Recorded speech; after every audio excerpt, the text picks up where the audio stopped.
Hi friends, welcome to our channel. అరచేతిలో వైకుంఠం అంటే ఇదేనేమో.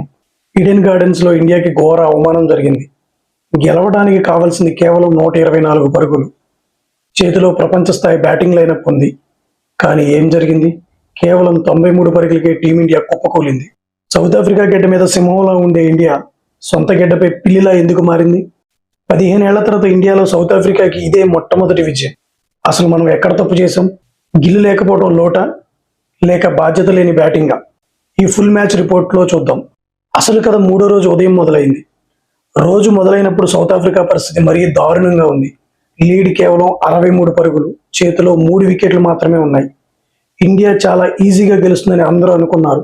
కానీ South Africa captain Temba Bavuma అడ్డుగోడలా నిలబడ్డాడు.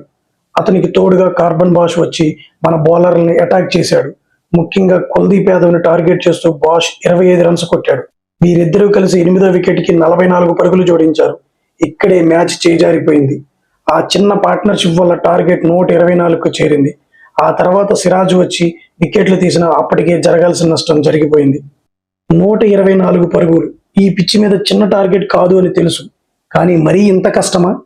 ఇండియా ఇన్నింగ్స్ మొదలవగానే South Africa pacer Marco Jansen నిప్పులు చెరిగాడు. పిచ్ మీద ఉన్న అన్ఈవెన్ బౌన్స్ ని వాడుకుని మొదటి 2 ఓవర్లోనే మన ఓపెనర్లను పెవిలియన్కి పంపాడు. బాల్ బ్యాట్కి తగిలిందా లేదా అన్నట్టుగా జంప్ అవుతూ ఎడ్జ్ తీసుకుంది. దీంతో ఇండియా డ్రెస్సింగ్ రూమ్లో వణుకు మొదలైంది. ఇక్కడ మనం సౌత్ ఆఫ్రికా స్పిన్నర్ సైమన్ హార్మర్ని మెచ్చుకోవాలి. 2015లో ఇండియా వచ్చినప్పుడు తేలిపోయిన హార్మర్ ఈసారి మాత్రం సూపర్ బౌలింగ్ చేశాడు. బాల్ వేగంలో మార్పులు చేస్తూ, లెంత్ని కంట్రోల్ చేస్తూ రిషబ్ పంత్ లాంటి డేంజర్ ప్లేయర్ని కట్టడి చేశాడు. మరోవైపు మన తాత్కాలిక కెప్టెన్ రిషబ్ పంత్ కూడా కాస్త కన్ఫ్యూజ్ అయినట్టు కనిపించాడు. బౌలర్లని మరీ త్వరగా మార్చడం, అనవసరమైన రివ్యూలు తీసుకోవడం ప్యానిక్ని చూపించాయి.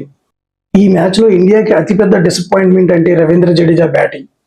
ఫస్ట్ ఇన్నింగ్స్లో ఎలా అవుట్ అయ్యాడో సెకండ్ ఇన్నింగ్స్లోనూ సేమ్ టు సేమ్ రిపీట్. బ్యాట్ను ప్యాడ్ వెనకాల పెట్టి డిఫెన్స్ ఆడే పాత పద్ధతి వల్ల మళ్ళీ ఎల్బిడబ్ల్యూ అయ్యాడు. బౌలర్ మరెవరో కాదు, మళ్ళీ సైమన్ హార్మరే. మరోవైపు టీమిండియా కొత్త నెంబర్ 3 వాషింగ్టన్ సుందర్ ఒక్కడే కాసేపు పోరాడాడు. బౌమా లాగా నిలకడగా ఆడాడు. కానీ దురదృష్టం ఏంటంటే ఒక చెత్త బాల్ని కొట్టబోయి క్యాచ్ ఇచ్చి అవుట్ అయ్యాడు. ఆ పిచ్ మీద బాల్ ఆగి రావటం వల్ల ఈ తప్పు జరిగింది. స్కోర్ 77/7. గెలవాలంటే అద్భుతం జరగాలి. అప్పుడే అక్షర్ పటేల్ కాసేపు ఆశలు రేపాడు. మహారాజ్ బౌలింగ్లో 2 సిక్సర్లు, ఒక 4 కొట్టి ఇండియాని గెలిపించేలా కనిపించాడు. కానీ చివరిలో ఒక మిస్ హిట్ బౌమా చేతిలో పడటంతో ఇండియా కథ ముగిసింది.